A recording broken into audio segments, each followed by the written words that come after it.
오늘 이 밤에 이곳에 나온 모든 분들과 온라인으로 참여하는 모든 성도님들을 예수님의 이름으로 환영합니다.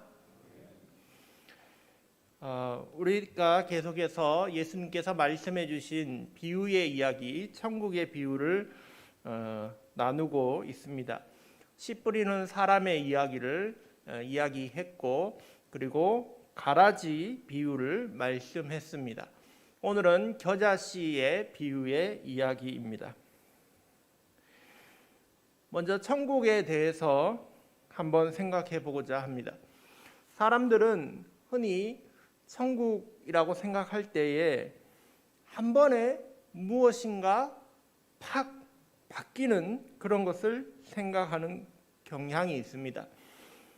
그 전에 얘기 드렸던 잭과 콩나무에서처럼 세상 사람들은 이 천국이라는 것을 한 번에 바뀌는 그러한 낙원과도 같이 생각하는 경향이 있죠.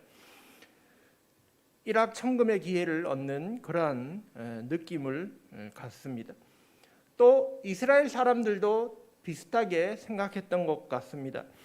하나님 나라가 오면, 천국이 오면 우리가 한꺼번에 모든 것이 다 바뀌고 회복될 것이다, 이렇게 생각했던 것입니다. 그런데 오늘 우리에게 말씀하시는 겨자씨의 비유에서는 반대로 이야기합니다. 작은 것에서 조금씩 바뀔 것이다, 이렇게 말씀하시는 겁니다. 사람들은 완성된 하나님의 나라, 위대한 하나님의 나라가 그렇게 한 번에 올 거라고 생각하지만, 오늘 이 천국 비유의 말씀에서는 천국은 무엇보다도 작은 것에서 시작된다라고 우리에게 말씀하시는 것입니다. 이 점이 굉장히 새로운 점입니다. 천국은 그런 것이구나 라는 것을 새롭게 깨닫게 되었습니다.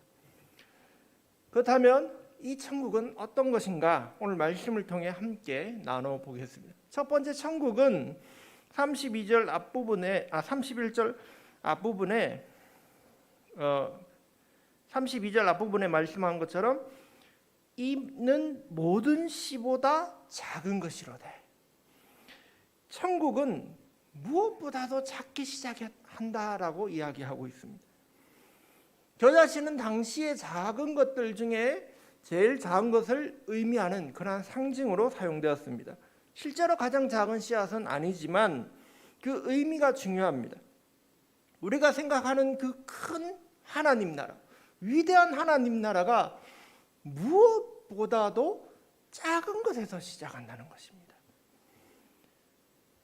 생각해 보십시오. 천국이 어떻게 시작되었습니까? 여간빵도 찾을 수 없었던 마구간에서 태어난 지극히 작은 갓난 아기에게서부터 천국이 시작되지 않았습니까? 우리가 생각하기에는 위대한 것은 시작부터 그런 위대하고 화려하고 커다랗게 시작한다고 생각할지 모릅니다.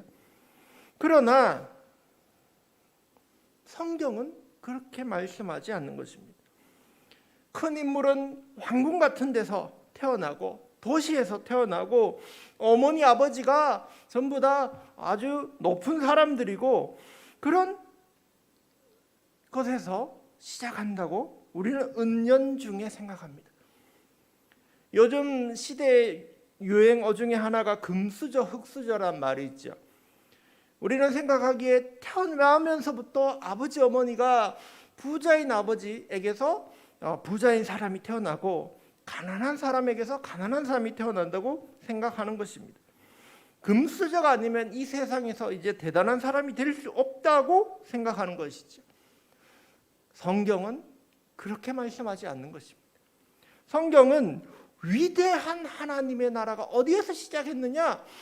겨자씨와 같이 아주 작은 것에서 시작했다라고 하시는 것입니다. 예수님의 제자를 보십시오. 예수님의 제자들은 학벌이 있는 자가 드물었고 재산이 있는 사람이 별로 없었고 능력 있는 자가 드물었습니다. 그들은 갈릴리 깡촌의 어부들이었고 그러한 무식한 사람들을 예수님은 그들을 들어 하나님 나라를 이루도록 사용하셨던 것입니다. 한국교회를 보십시오. 한국교회 개신교의 제일 첫 번째 선교사님으로 순교한 분을 우리는 개신교에서는 토마스 선교사님으로 꼽습니다. 이 토마스 선교사님은 어떤 분이냐면 영국에서 태어나서 목사님 아들로 태어나고 대학을 졸업하고 24세의 나이에 그 당시 안수를 받고 중국으로 아내와 함께 선교사를 떠납니다. 그런데 중국에 가서 어떤 일이 있었냐면 풍토병에 의해서 아내가 그만 먼저 세상을 떠납니다. 그래서 선교 사역의 의미를 잃어버리고 그만 선교사를 내려놓고 세관에서 일하게 됩니다. 이 토마스 선교사님이 세관에서 일하다 보니까 그 당시에 조선 그 땅에서 중국으로 온 사람들을 만날 수 있는 기회가 있었던 겁니다. 그런데 어떤 사람들이 넘어왔냐면 당시에 이제 개신교가 들어오기 전에 천주교가 먼저 들어왔는데 천주교 때문에 박해를 받는 사람들이 중국으로 넘어간 겁니다. 그래서 토마스 선교사님이 그 사람들을 만나니까 예수 믿는 것 때문에 박해받는 사람들이 이 옆에 나라 조선 땅에 있다는 사실을 알고 죽어버렸던 그 선교의 불꽃이 다시 일어나기 시작한 것입니다. 그리고 그 사람들을 통하여 이 사람들이 한자로 된 성경을 읽을 줄 아는구나. 그렇다면 내가 한자 성경을 갖다 줘야겠다. 그렇게 생각을 하고 한자 성경을 사서 그 당시 조선 평양 쪽에 가서 한문 성경을 나눠주기 시작합니다. 그런 와중에 서양배가 저기 조선에 간다는 사실을 듣고 그러면 나도 좀 태워주십시오. 내가 이번에 평양에 갈 일이 있는데 좀 태워달라고 부탁을 합니다. 그랬더니 타라고 했는데 그 배가 바로 병인 양요를 일으킨 제너럴 셔먼호였습니다. 그 제너럴 셔먼호는 말은 상선 이렇게 무역을 하는 배였지만 사실은 그 안에 대포가 4대가 있고 군인들이 있는 그런 엄청난 배였던 겁니다.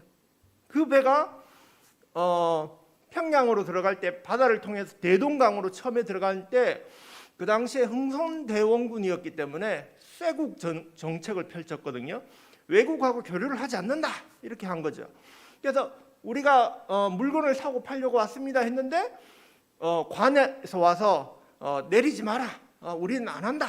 이렇게 하니까 이 사람들이 시비가 붙고 싸움이 붙었는데 대포를 가지고 있는 이 제너럴 셔먼호가 전투에서 이기기 시작해요.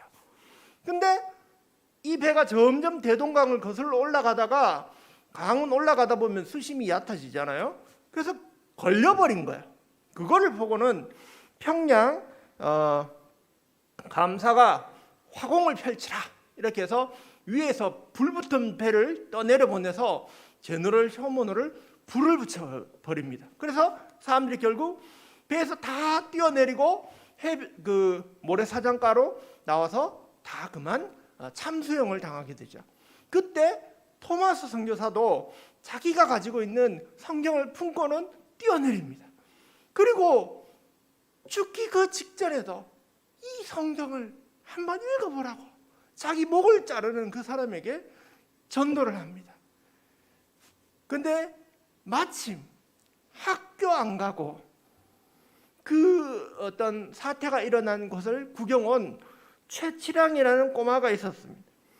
그 꼬마가 사람들이 뭔가 귀한 책인 것 같은데 안 가져가니까 이건 내가 가져갈까 싶어서 집은 거예요. 그랬더니 옆에 사람이 야 그거 금서야. 성경을 그 당시에 금서로 했던 겁니다. 그래서 만지면 큰일 난다고 하니까 재수 없네 이거 어떡하지? 하다가 그 꼬마가 생각하기에 평소에 사이가 안 좋았던 친척 박영식 아저씨한테 이거를 갖다 줘버려야겠다 이렇게 생각한 겁니다. 그래서 몇 리를 걸어가서 이 한문 성경을 아저씨 이거나 하세요 하면서 던져줍니다. 근데 마침 그때 박영식은 우리 집에 도배나 새로 해야겠는데 이렇게 생각하고 있었던 겁니다. 그래서 이 뭐 종이 들어왔네, 종이로 이를 펼쳐서 도배하자 해서 방 내부를 성경으로 도배를 합니다. 그리고 나서 이 박영식이 나중에 방안을 굴러다니다가 심심해서 그 글자를 읽기 시작하는데 예수 그리스도의 복음의 시작이라 복음서를 읽기 시작한 거예요. 그리고 예수님을 영접합니다. 성경을 던져주면 그 꼬마도 예수님 믿게 되고 그 복음서를 읽은 그 박영식도 예수님을 믿게 되고 심지어 토마스 선교사님을 목 자른 그 포졸도 예수님 믿게 됩니다. 심지어 그 도배한 집은 나중에 교회가 됩니다. 널다리꼴 교회라고 되고 널다리꼴 교회가 나중에 평양 대부흥 운동이 일어났던 장대연 교회가 되는 것입니다. 이 모든 것이 작은 성경에서 작은 토마스 선교사님의 헌신에서 시작된 것입니다. 여러분, 천국은 작은 것에서 시작합니다. 위대하고 큰 놀라운 천국임에도 불구하고 그것은 작은 것으로 우리에게 다가와 시작되는 것입니다. 여러분, 또 천국의 두 번째 특징은 작은 것이지만 그것이 점점 자라난다는 것입니다. 오늘 말씀해 보면 32절에 자란 후에는 풀보다 커지고 그 다음에는 나무가 되어서 그렇게 점점 커진다고 말씀합니다. 많은 사람들이 천국을 마음에 품고 예수님을 믿으면 복음을 받아들이면 그것이 끝이라고 생각하는 사람들이 많습니다. 그러나 그렇지 않습니다. 그것이 정말 끝이었다면 정말 재수 좋은 사람이 십자가에 달려서 옆에서 예수님 믿은 그 강도가 재수 좋은 사람일 것입니다. 그러나 예수님을 믿는다는 것, 천국이 내 마음에 들어왔다는 것은 끝이 아니라 시작인 것입니다. 우리 마음에 들어온 천국은 점점 커지는 것입니다. 여러분, 천국이 자라난다고 하니까 이게 무슨 소린가? 라고 생각할 것입니다. 그러면 이렇게 생각해 보십시오. 여러분 마음속에 예수님이 점점 커져가는 겁니다. 내가 마음에 영접했던 그 예수님이 나의 주인이 되어지고 나의 삶을 다스리시고 나를 인도하시는 그 영역이 점점 커져가는 것입니다. 그것이 나의 안에 들어온 천국이 자라난다는 것입니다. 오늘 이 겨자씨의 비유는 우리의 삶의 변화를 의미합니다. 여러분, 어떻게 하면 내 안에 있는 예수님이 점점 커져갈까요? 내가 점점 작아지면 됩니다. 유기성 목사님이 쓰신 책 나는 죽고 예수로 사는 사람이라는 책이 있습니다. 내가 죽으면 예수님이 산다는 것입니다. 갈라디아서 2장 20절에 이렇게 말씀하십니다. 내가 그리스도와 함께 십자가에 못 박혔나니 그런즉 이제는 내가 사는 것이 아니요 오직 내 안에 그리스도께서 사시는 것이라. 이제 내가 육체 가운데 사는 것은 나를 사랑하사 나를 위하여 십자가에 죽으신 하나님의 아들을 믿는 믿음 안에서 사는 것이다 라고 하셨습니다. 여러분, 내가 예수님을 믿는다는 것은 나는 십자가에서 죽었다 라고 하는 것입니다.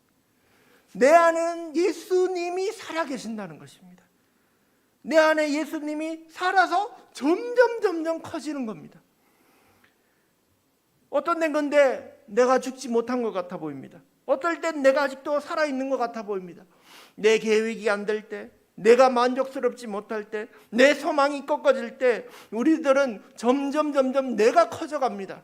하지만 성경은 말합니다. 한 알의 밀알이 땅에 떨어져서 죽으면 많은 열매를 맺느니라. 여러분, 우리 마음에 떨어진 이 겨자씨와 같은 천국이 열매 맺고 커지기 위해서는 우리가 날마다 죽어야 되는 것입니다. 사도 바울은 고린도후서 15장에 그렇게 말씀했습니다. 나는 날마다 죽노라. 여러분, 내가 날마다 죽는다는 게 무슨 의미입니까? 내가 날마다 죽어야 됩니까? 아닙니다. 날마다 하나님 앞에서 회개한다는 것입니다. 내가 예수님을 믿고 삶을 살면서 하루 동안 일어난 일들을 주님 앞에 회개하고 돌이키는 것이 죽는 일입니다. 내가 없어지고 내가 내 생각을 내려놓게 될 때 예수님이 커져갑니다. 그러면 내 안에 들어온 예수님, 천국이 커져가고 그것이 점점 자라서 어디까지 가냐 하면 밖으로 뻗쳐나가게 되는 것입니다. 오늘 말씀 32절에 보면 풀보다 커서 나무가 되고 공중의 새들이 와서 그 가지에 깃든다고 했습니다. 점점 커지면 이제 그 영향력이 내 밖으로까지 미치게 된다는 것입니다. 세 번째, 공중의 새들이 와서 그 가지에 깃드느니라. 천국은 어떤 것이냐? 내 안에서 점점 자라서 비록 작은 것이 자라났지만 점 커져서는 나만 그 천국을 누리고 기뻐하는 것이 아니라 내 주변에 있는 사람들이 천국의 기쁨, 생명, 그 열매를 받아 먹을 수 있을 정도로 누릴 수 있도록 커진다는 것입니다. 천국은 결코 여러분만의 것이 아닙니다. 여러분 안에 있는 천국이, 여러분 안에 있는 예수님이 더욱더 커지기를 축복합니다. 그렇게 될 때 여러분을 통하여 하나님의 생명이 주변에까지 퍼져나가게 될 것입니다. 내가 매일 회개하고 죽는 그 삶이 될 때 내 성품이 예수님의 성품으로 바뀝니다. 내가 회개하고 죽을 때 내 손길이 예수님의 손길로 변화됩니다. 내가 회개하고 죽을 때 내 눈길이 예수님의 시선으로 변화됩니다. 그때에 내 안에 있던 예수님으로 인하여 옆에 사람들이 기쁨을 누리게 되는 것입니다. 그러한 천국을 가진 여러분들이 되시길 축복합니다. 타운센트 선교사님이란 분이 계십니다. 이분은 1917년에 남미 과테말라에서 사역하신 선교사님입니다. 그분은 미국 분인데 이 남쪽 남아메리카에는 스페인어를 많이 사용합니다. 그래서 이분은 선교를 위해서 스페인어 성경을 들고 가서 사람들에게 나누어 주었던 것입니다. 그런데 어느 날 한 노인이 그 성경을 받고는 이렇게 말합니다.